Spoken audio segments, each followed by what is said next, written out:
Le Conseil régional de Martinique s'engage pour la réussite des lycéens martiniquais. À la rentrée 2013, le président de région, Serge Etchimi, s'est rendu sur 3 grands chantiers qui répondent à leurs attentes.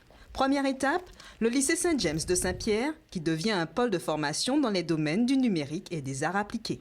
Donc les nouvelles orientations sont essentiellement des orientations dans la formation, dans une offre de formation, une carte de formation dans le domaine du numérique et de la création, culture, design. D'ailleurs, la classe de seconde STT2A, création et culture design, sciences et technologies du design, c'est une classe de seconde qui offre un enseignement de détermination pour les élèves qui sont intéressés par le dessin, l'architecture, le design d'objets, qui sont des scientifiques, qui sont des élèves qui aiment le dessin, qui aiment et qui sont attirés par les métiers donc de la décoration et du design. Un second souffle pour ce lycée promis à la fermeture. Très content pour le Nogaï parce que c'était foutu.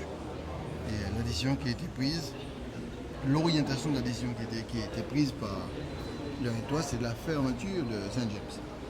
Parce qu'elle appartenait à Saint-James. Alors j'ai dit non. Et mon nom, je lui ai dit vraiment grande fermeture. Il n'est pas question de fermer Saint-James.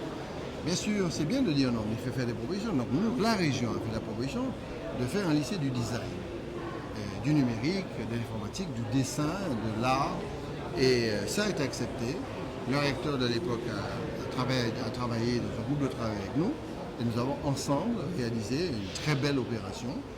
Deuxième étape, l'internat du lycée polyvalent La Jetée au François, qui ne recevait plus d'élèves depuis près de 3 ans. Cette année, 48 internes rentreront dans des chambres complètement rénovées. On a un outil là qui va nous permettre de travailler encore dans de meilleures conditions. Et vous avez vu la qualité des chambres fait que les élèves, les jeunes sportifs, puisque cet internat est dédié principalement aux élèves sportifs des pôles handball, football et athlétisme. C'est un outil qui va leur permettre vraiment d'être dans des conditions optimales de réussite. Ce sont des jeunes qui étaient en internat externalisé, qui étaient à l'UCOS. Et donc là, il y aura une fatigue en moins, ils seront sur site et c'est très bien.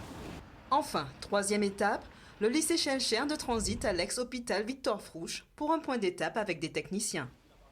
Nous sommes bien avancés sur plusieurs points. Du point de vue bâtiment, on a déjà réalisé un certain nombre de déconstructions, un certain nombre de découpes de parties des bâtiments de façon à découpler les efforts horizontaux qu'il y a dans la structure.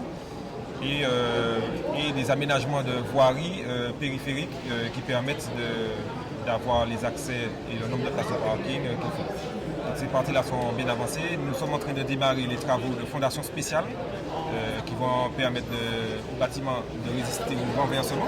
On est dans les délais, tout à fait. C'est une opération sensible, compliquée. On n'a pas beaucoup de marge, on n'est pas à l'aise. Mais ce sont des opérations tout à fait raisonnables dans le délai pour arriver à septembre 2014.